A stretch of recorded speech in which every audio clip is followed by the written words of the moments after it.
Actually, by a very kind of I'd rather know. How about the Roger Maris? Roger Maris, Yeah, okay, Roger Maris of composers. He beat Babe Ruth. But Okay. I'll take Babe Ruth. All right. Home run hitter, Yeah, we'll say. yeah. You actually had a strikeout with a kind of a tough director on the Universal lot with one of your soundtracks, Mr. Hitchcock. Oh, yeah, well, I found out from my colleagues that many of them, it's happened to them, too. It's just a matter of, in the picture Frenzy, I did a score. I thought he liked. He thought he liked it too, and then when it got into the final assembly, he didn't think it was right. So I was crushed. But I put that. So I don't throw anything away, you know. I put that piece, my main title, my main music from Frenzy. I put it on this surround album that's out now, and I called it Frenzy Rejected. I listened to that today, by the way. Yeah. Do you find yourself repeating yourself ever? You know, when you're having to crank out a lot of music, do you ever find yourself writing something today that you forgot that it was something you did in, say, '61 and you didn't even realize that's what you're doing? Well, I never stole from myself in that respect, but I think one has, and I think it goes along everybody. Almost anybody that writes has a certain inner core of either harmonically or melodically or instrumentally things that, I don't know, come up to kind of give you a style, I guess. Although in a lot of pictures that I've done, if you didn't know that I had done them, you wouldn't know it was me writing, because it doesn't have the trademarks. I have a lot of baggage, you know. I have trademarks that people associate with me. And it's brought me everything I have, but then again, it's worked against me with people who figure that that's me, and they don't want me to fool around with let's say, a dramatic picture that they have that doesn't call for that kind of thing, not knowing that I can do what they want. It would really be hard to compartmentalize you. I know I've heard you talk about this before. I mean, you have done a lot of romantic things, and you obviously have done great in those. You've done a lot of mystery type movies, and you've done a lot of other genres, but I guess you're really known for The Breakfast at Tiffany's, Days of Wine and Roses. Your biggest successes have been with romance. Right, absolutely. And romance and light comedy, and well, yeah, like Charade, Pink Panther, all of those things. That's why I say I don't. That's the good news, you know. That's the good part of the coin, and it's been very good. When you say like John Williams, I think that's the other composer that people think of when they think of movie music. How would you say you differ from his style? If I was a director, you know, and I was looking for someone to do my movie, and I know of you two guys, obviously I think I may know a few more, but I mean, those are the first two names that come to mind. What's different in what John Williams would do for you than what Henry Mancini would do? Well, what John Williams is known for, John can do just about anything. I mean, he's a marvelous all-around composer, but of course what he's known for are the big epics, the space pictures he did, the Lucas pictures, and the Spielbergs. And he's come into an awful lot of other Home Alone, you know.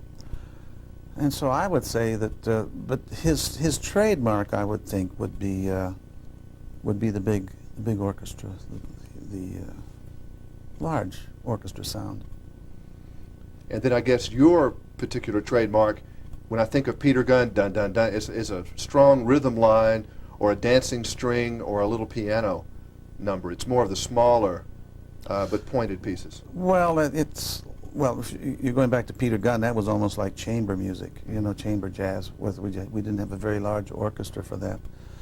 But yes, here again, what you get known for, and the Pink Panther is an out-and-out kind of swing piece, you know, with tenor sax and all of that business. So, yeah, I'd like to be known as a romantic guy. That's a good MO. I was looking over. By the way, you have something that a lot of people don't have. John Williams can't say he's got this.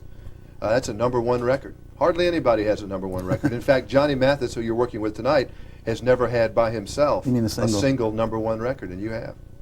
Well, there you go. I got lucky that time. That was Romeo and Juliet, and you have to figure that was 1970. And rock and roll was really, really hot, really cooking around there, cooking along.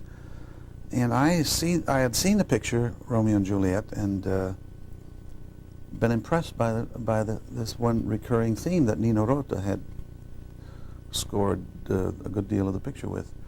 And I came out of the movie and I said, gee, well, nobody's recorded that darn thing. I wonder why. That's when people were recording picture themes. Now they're not too much. So I was doing a piano album at the time, The Warm Shade of Ivory, and I got the copy, and then I made the little arrangements. Very simple piece, you know.